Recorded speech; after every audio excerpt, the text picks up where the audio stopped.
You know, I don't do well with podiums. They make me nervous. I know that sounds crazy, but that's the reality.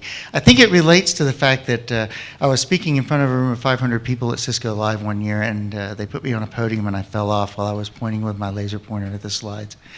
And so we've decided, looking around this room, that if this is the future of the internet, we're not really sure this internet thing is going to take off. Okay, so I'm Russ White. I work for Ericsson, principal engineer at Ericsson. I work for him. Everybody look at him. Yes, very good. I want to second something that was said earlier about the ISOC. I think ISOC and IETF, if you're not involved today, do so. Make the time. Find a way. I'm a co-chair on the ISOC Advisory Council, so I'm technically an officer in the ISOC ecosystem. And you know, I think the ISOC is doing really, really good things. For instance, I'm working with Telepost Greenland and trying to get them on the global grid a little bit more right now. And one thing we're working on with them is to potentially get them an IXP set up. Well, how do you go about setting up an IXP? We go to Open IXP, which I'm a member of. You go to NANOG Education Committee, NANOG, stuff like that. That's all fine. But what else can you do? Well, it turns out the ISOC has an entire program around building IXPs. And it's a really, really good program. And it's really important to the world at large to get more connectivity towards the internet, because I think it's directly correlated to the economic growth of a particular nation to be connected to the internet. Okay, so that's not really what I came to talk about, though. What I really came to talk about was the future of the internet. Right? That's because you want to know what it is, and I know what it is, so I'm here to tell you, right? Okay? Go ahead, next slide. All right, this is you. Right? We got some class 2 rapids, we're cruising along, we're doing fine, we're simulating new technologies, things are great. But are they really, right? I don't know. I know when I got into this industry, and you'll find out how long ago that was in a minute, the half-life of a particular skill was maybe 8 years, maybe 10 years. Like I could learn something, and I could count on it being there about 10 years from now, it's still useful. It's probably end of life 10 years from the time I learned it, but it was still relatively useful. All right, what's the half-life on your skill set today? 2.5 years, or does it feel like 2.5 months? Maybe, right? It's a little bit insane. So here you are, you got some rapids going on, you can hit the next slide. Oh, I guess I could use this, couldn't I? Look at that. All right, but this is you on SDN Falls, right? Doesn't it feel like the cliff is about to fall out from under everything that you know about the internet? So if you think maybe that's the future, right? Crash and burn at the bottom of the falls. What I want to do is I want to step back a little bit. Again, I've been in this industry for a long time, longer than you probably think. Look, this is the way it really looks if you back up, right? There's the falls going down, but you know what? This isn't just a one-way drop. There's an upside on the other side. We go from centralized to decentralized to centralized. We play this game every couple of years. It's the way we do things. Look, all right, I'll tell you, when I started the industry, I was installing emulation cards for terminals for an IBM 360 series and installing terminals that look just like that one up there at McGuire Air Force Base, and doing inverse multiplexers, because the telephone system on McGuire Air Force Base was so old, the copper was so old that we couldn't get T1 on a single pair of copper, so we had to actually inverse multiplex multiple modems to get T1 size connections out of a single pair of copper. And then I helped replace the telco switch and all the copper at McGuire when I was there. And then we went through this whole Z100, Z250 phase, the 8088s, right? Sad to say, my first computer was an 8088. Actually, it wasn't. It was a Coco 2. If anybody knows what that is, my first computer was a Coco 2 with a tape drive. Then we went to this Windows stuff. Remember that? I was on the Windows for Work Groups beta test program. Think about that for a minute. But if you think about it, right? We centralized. We went to data centers, or we went to mainframes, and then what did we do? everybody decided they could be more efficient using Lotus 123 on their Z100 or Z250. So we deployed all these Z100, Z250s, 8088s, 286s, 386s, blah, blah, blah, blah, blah. And we pushed all the data out to the edges. And then we said, oh no, we've got all this data at the edges and we can't manage it. It's an IT nightmare. So what we're going to do is we're going to bring it all back onto minis. And we're going to use SQL and middleware. Oh, that worked really well, didn't it? So then what happened, we came out with, that's a Lenovo X1. That's actually what I carry. We went to Windows, Microsoft, Mac, everything, laptops, smaller devices. And we started distributing data again. Now we've decided we're going to pull it all back together on this thing called the cloud. You know what the cloud is, right? It's just a mainframe, right? So that's okay. So we're playing this game again. And next we wonder what is in the cloudy future. So I'm going to suggest that a lot of this depends on the relationship between compute and storage, the cost of compute and storage, and the cost of network. When the network is perceived as free, we centralize. And the cost of security is perceived as high, we centralize. When the network is perceived as expensive and the cost of compute and storage is cheap, we decentralize. And we've been playing this game for a long time, right? Do you feel like this? You're at the bottom end of that pendulum swinging back and forth between centralized, decentralized, and it kind of stinks after a while. My daughter helped me make that clock. That's not my daughter on the picture, though. She's not quite that surprised. But anyway, so where do we go from here? What are we doing? There's staircases all over the place. The Gartner hype cycle is increasing in speed. The average half-life of our skills is going down very rapidly. The internet seems to be changing very rapidly. Where is it going? I'm going to suggest 3 or 4 things here. I forgot how many is in the slide, so I just said 3 or 4. First, I've been doing a lot of research in network complexity recently. Anybody who saw me speak at RIPE or NANOG or some other places, I'm actually working on a book in this area right now. It's very interesting. Network complexity is very interesting to me. This opens a whole new realm in the area of network design and architecture I didn't even realize was out there until about 2 or 3 years ago, or 1 or 2 years ago, actually. This whole concept of Turing proofs and Gödel and Shannon information theory and other things like that, I think what we have been doing partially is bumping our nose against Turing for the last 20 years. And we don't even realize we're doing it. This is a Turing curve. C is less than or equal to 1 over R. This lower corner, dude, you can't get there. It ain't possible. It's mathematically impossible to solve that problem. So there's no silver bullet for network complexity. We're pushing complexity around based on cost, and we're not going to solve the complexity problem.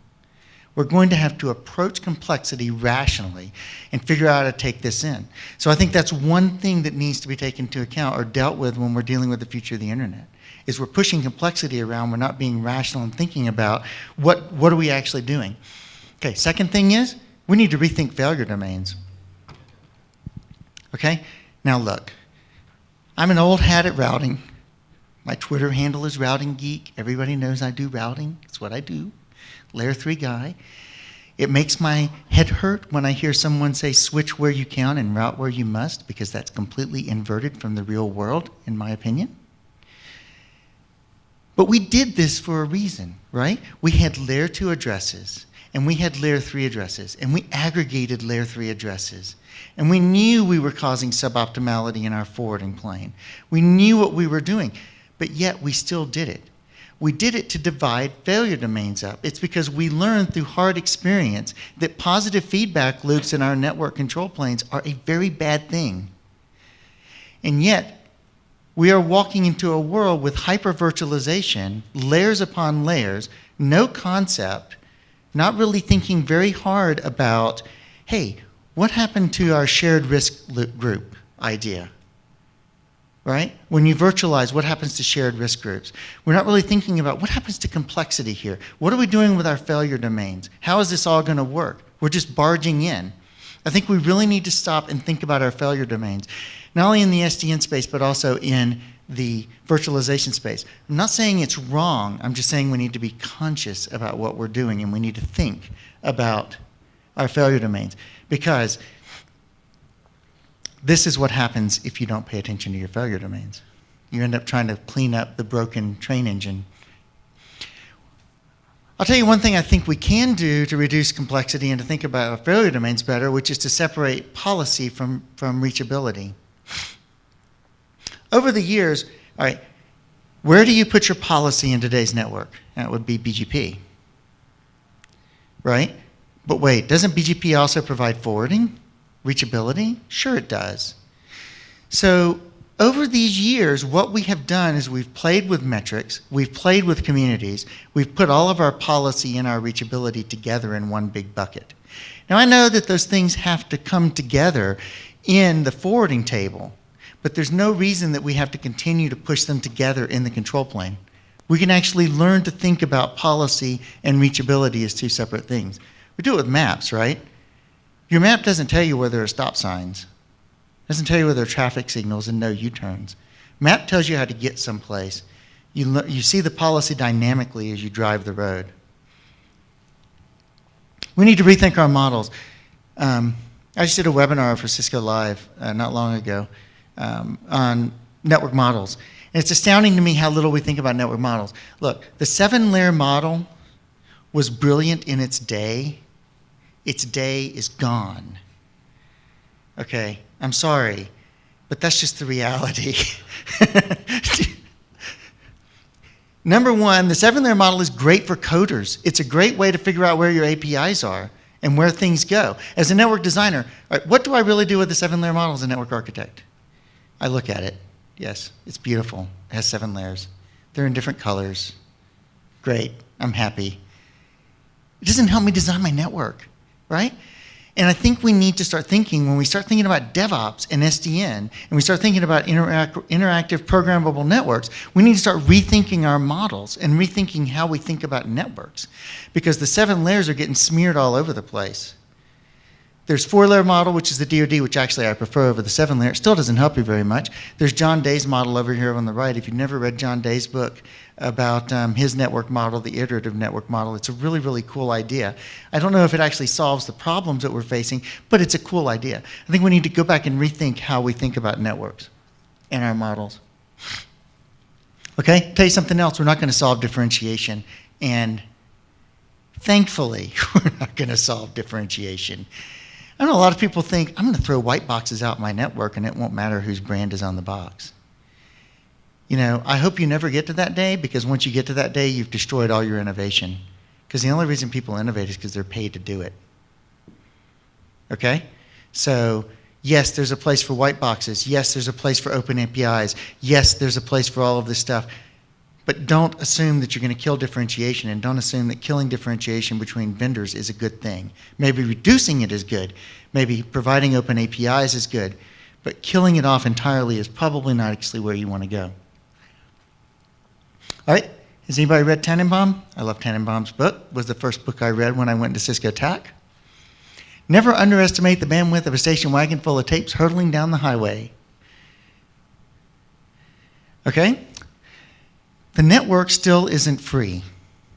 Cloud's a beautiful thing, but the network is still not free. I just hate to tell you this, but I still get paid money to think about networks.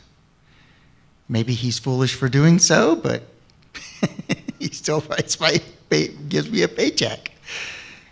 So the network is not free. We need to consider this, right? I put this as the modern example. Never underestimate the bandwidth of a box of SSDs on FedEx overnight service. Because I'll tell you right now, bits per second, you cannot compete with a box full of SSDs on FedEx overnight service price-wise. It's not even possible. There's no physical media in the world that will get you there. And why is that important? It's because it needs to focus us on what networks are really about. They're not about bandwidth, they're about impatience. Okay? Networks are a sop to human impatience. We are impatient creatures, and we're never, ever going to be satisfied with our impatience. So the faster things work, the better, happier we are. So we need to think in those terms when we think about networks. We need to think not in terms of how big of a movie can I transfer, but how fast can I transfer it? How do I do it efficiently in a way that saves money, because the network is not free, right? So how do I manage all of this? All right, so what does the network look like? The internet look like in 10 years, 5 years, 3 years? I think it's going to be just like what it is today. It's going to be messy. SDNs are going to be overhyped and overplayed. Then at some point, the hype cycle will end and we'll actually get to work doing something with the things. I think that's all to the good. I'm happy for that. Failure domains will have to be reshaped. We're going to have to rethink our policy and reachability divide. Very important things to think about. None of these things are going to turn out the way we expect. My crystal ball broke many years ago. I dropped it on the floor moving from one cube to another cube when I was moving from TAC to escalation. And I've never gotten it repaired. So, don't know what it's going to look like completely. We have some general ideas. Now, what does all this mean for you as an engineer? All right, you know that command line stuff you know? You can forget it now. It's gone.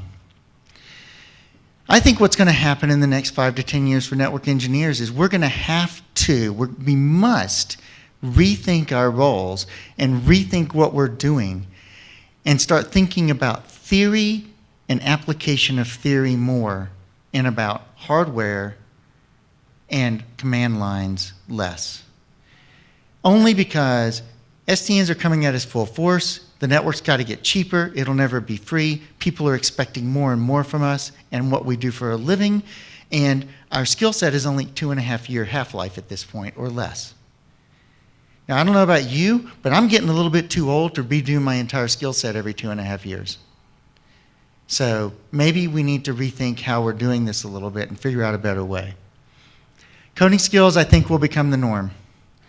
Thankfully for me, I already know. Anybody ask me if you speak another language, I always say yes. C.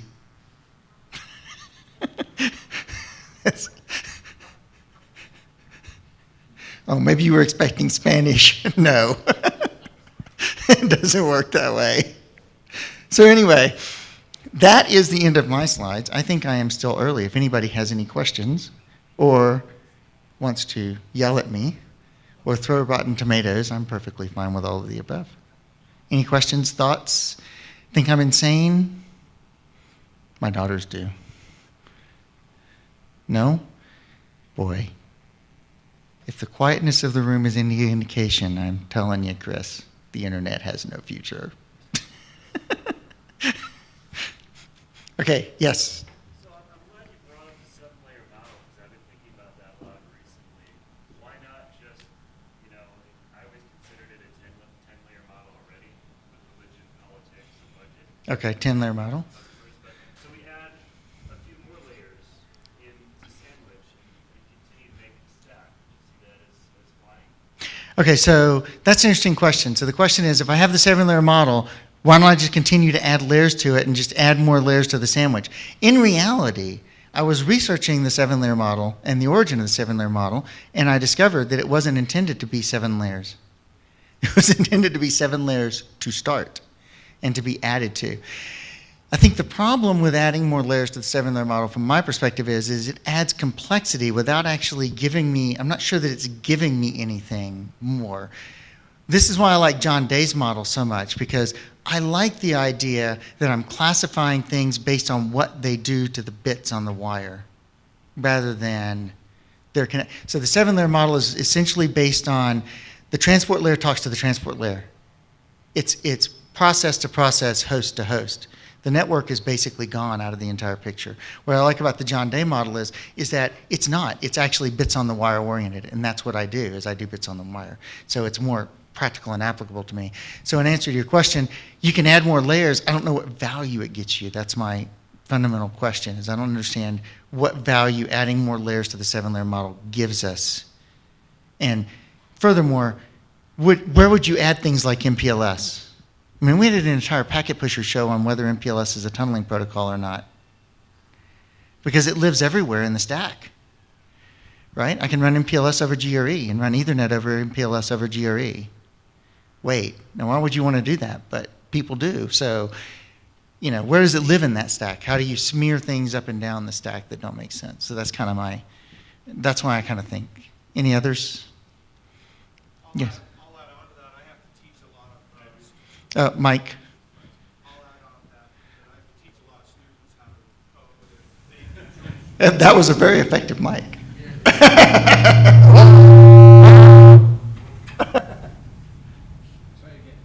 Try again. Unidirectional mics. Hi, I'm Chad from University of Denver. I have to teach a lot of students.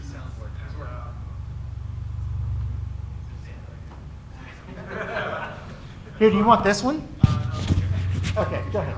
Basically, to dovetail what Jerry's saying is I struggle with teaching students and new thinkers into networking, and how do I teach a network staff how to troubleshoot and get things done. And I struggle with the 2.5 MPLS problem and layers 1 through up to 4 usually with my students. So I have no choice but to think about the OSI model when I'm teaching someone who's greenfield into the field. So I haven't read John Day's book, maybe I should. But meanwhile, we've got to keep networks running, keep them working, and I've got to train kids and new people in the industry as I get older and retire. So, these are real problems that I think we need to think about and solve and help get mental constructs around the way to explain this to people. Sure. And just doing a GUI and coding skills, it's tough if you don't really understand what you're doing under the hood there. So I struggle with you when you say the CLI's gone. I'd love to think that, but I'm having a hard time. I do it all day, and I'm still a director, a teacher, and a high-level thinker in this space. But without it, without CLI and outputs and troubleshooting skills, how are you going to run a network? Sure. Sure. My only thing is that you think you're going to retire. I'd love to. I look around the room and So any other questions or anything before go ahead. Do I have to do the microphone? Oh, well, he's bringing it. Hello? Yeah, he's so sweet, he's bringing you the mic. So you didn't really talk much about SDN versus Etsy NFV, the nanospec, and how you see those things kind of converging. So kind of wondering on your thoughts about the network function virtualization. Okay. Separate from really separating Yeah. control and data planes. So, Okay, yeah. correct. So to me, NFV is interesting because what NFV essentially does is it trades management, and this is between me and the room, okay? You guys can't say this outside of the room. It's it's recorded. I can see I'm going down in flames about now. Anyway. So NFV to me is really about the trade-off between optimal use of the network resources and optimal use of compute storage and management resources. Okay? When I virtualize a service and I pull it into a data center fabric, what I'm essentially doing is I'm saying I'm willing to allow the traffic to take multiple extra hops through the network in order to build a service chain, because it's easier for me to manage the service chain than it is for me to manage a big box with all the services on it. That's the implicit trade-off I'm making. So how does SDN fit into that? Well, how do you service chain? How are you going to service chain? I mean, I can certainly do it with traditional routing protocols, but it's a bit messy. Again, remember, policy is not the same thing as reachability. We need to separate the two. So for me, reachability is, yes, I can reach all of these services. Policy is what order those services need to take place in the network. So for me, SDNs are all about policy. They're not about reachability. So that's kind of the way I view the world. So NFV is a cool idea. I like it. I mean, I'm just at Telepost Greenland telling them to do it. I know Eric's going to talk about it maybe a little bit, and some other people. And so I like NFV. I think we need to be conscious that it's a trade-off in terms of network optimality versus service management. And we need to think about it in terms of policy as well. And then as far as the combination between SDNs and NFV, to me, SDNs are all about policy, and NFV is all about getting traffic through a set of services in the right order. And so those two overlap in that space. Other than that, I'm not entirely certain where they overlap, other than the service chaining pieces. But we'll see as things develop with Etsy. Uh-oh, I set Eric off. That's a bad thing. No, it isn't. Eric and I used to share a cube at Cisco. We had a double wide together. It was weird. It was very awkward. So given my history with Russ, I disagree with everything he's ever said, just on principle. I think the thing with SDN, and I want to get into this later in the panel, is it depends a lot on how you define it, right? Oh, wait, you were looking for a definition? You were thought that it was actually a definable term. Well, I mean, is it, you have SDN, the umbrella that contains NFE, or do you have SDN, the open flow that is next to NFE, or do you have SDN, the nobody knows what it doesn't do, and therefore it's awesome at everything thing? And until we figure that out, That's why, Eric, I'm changing my LinkedIn profile title Yeah. to Network Cloud Software Defined Cloud Architect, which will mean nothing. At least you're quantifying that you're not worth listening to. Yeah, so I mean, the thing with SDN is nobody knows what it doesn't do. And until we can figure out what it's not supposed to do and what it's not really good at, I don't know what it is. Okay, good point. Good point. Oh, Jeff is approaching the microphone. Jeff does know what it does. I don't even know what it means. No, actually, I want to circle around to the first question that was asked, because I encounter this a lot, and I want to hear your opinion of how you advise new people coming into the industry, new engineers coming out of university or maybe just going into university that are planning on careers here. Obviously, what we've done in the past, the advice is, get on a CCIE track, get on a JNCIE track, something like that. Get those certifications. You know I'm going to hate this question. Yeah, and if you start talking about, and I'm sure we're going to hear a lot about that today, of SDN kind of abstracting the whole network, and now you're not really touching those devices maybe anymore, at least at an operational level. So the question becomes, if you are controlling your network, from some future orchestration level, the same way you're doing storage and compute and all that, what should kids getting into the industry now focus on to build those skill sets that you talked about? Good question. Of course, I hate it.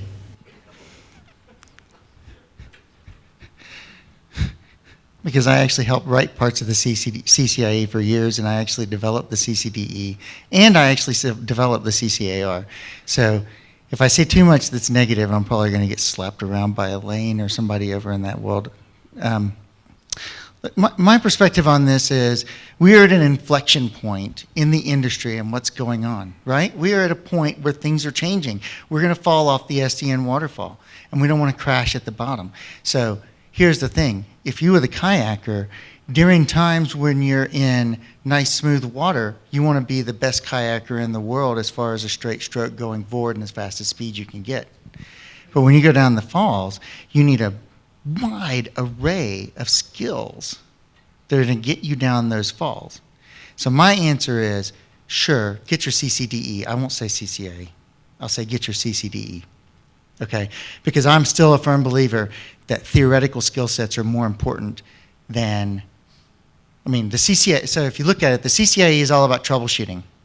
And I believe you need troubleshooting skills.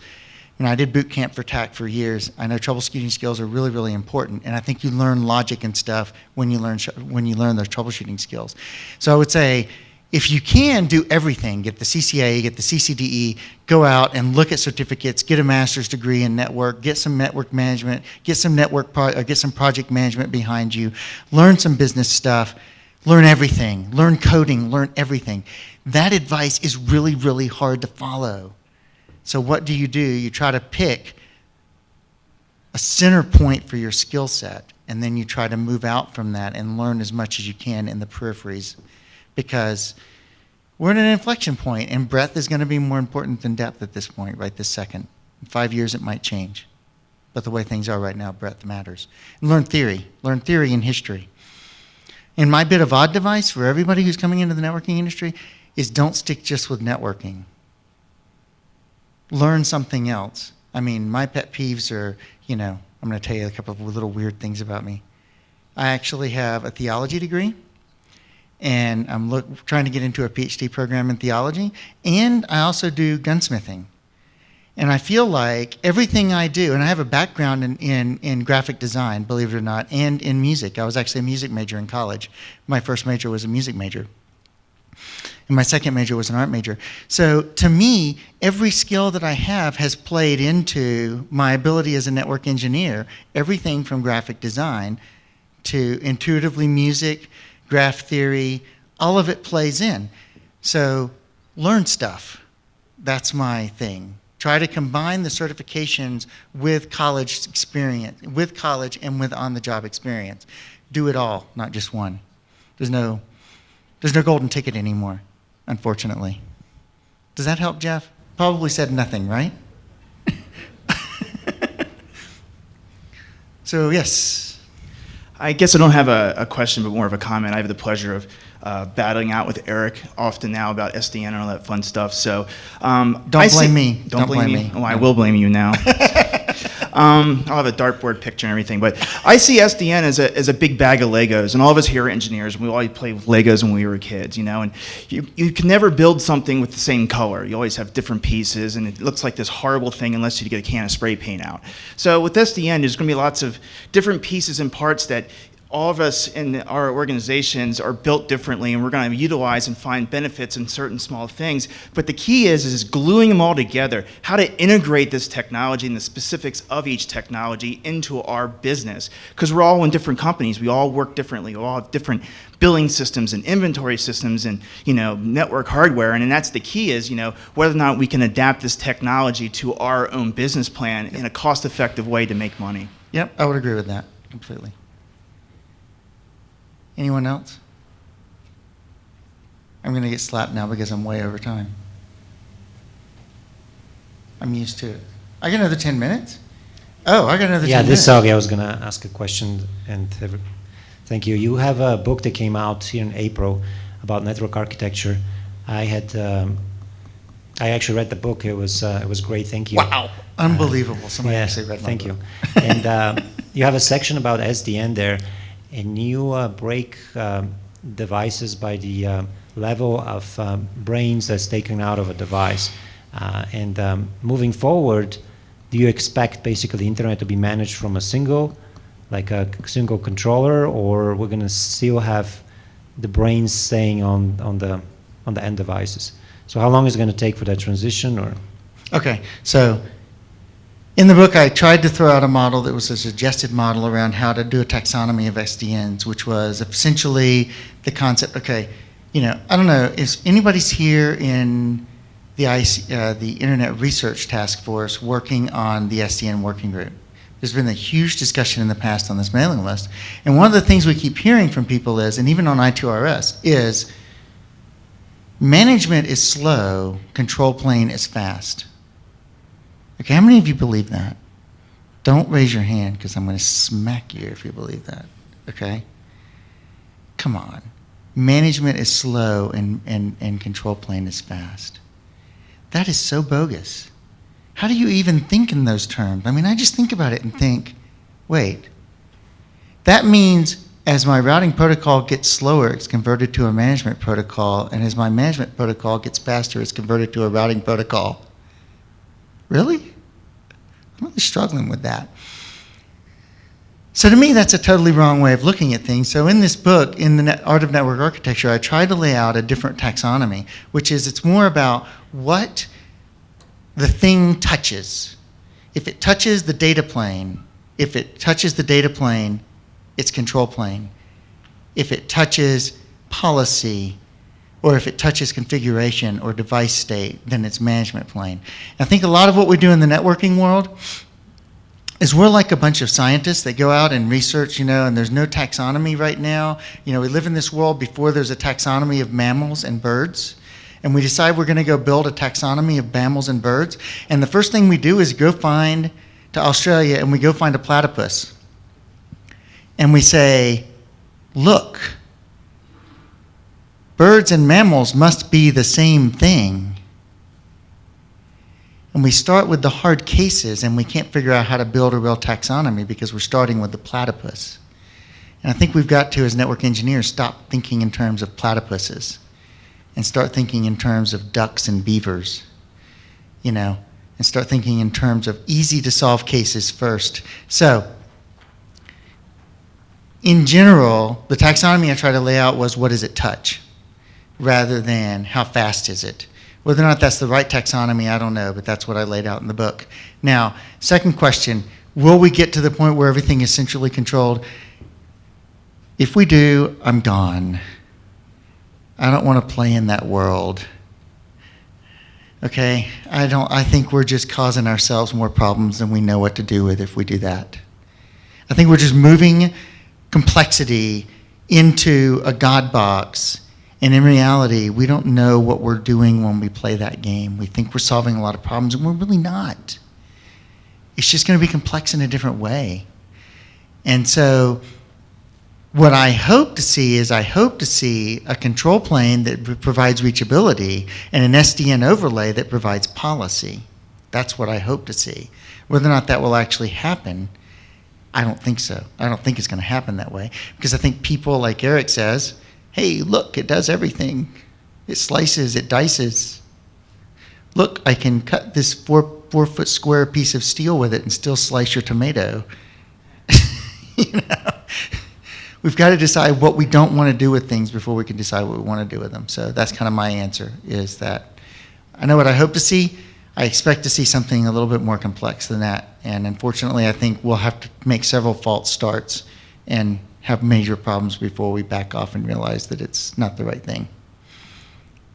Any others? Oh.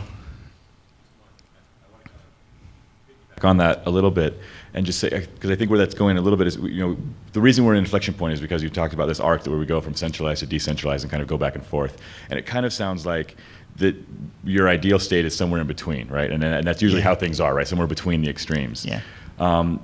So, and I know this is a question you can't answer, but your thoughts on, is there an ideal state? Will we, can we find equilibrium? Can we find that middle ground, or are we doomed to continually fluctuate back and forth between the two extremes? Well, I think that answer is up to us as network engineers and architects and the IETF and organizations like NANOG and stuff. But what I would hope is that we would intentionally think through failure domains, network complexity, and our propensity to throw silver bullets at problems, and try to find the happy medium and figure out how to split the failure domains up in a way that makes sense.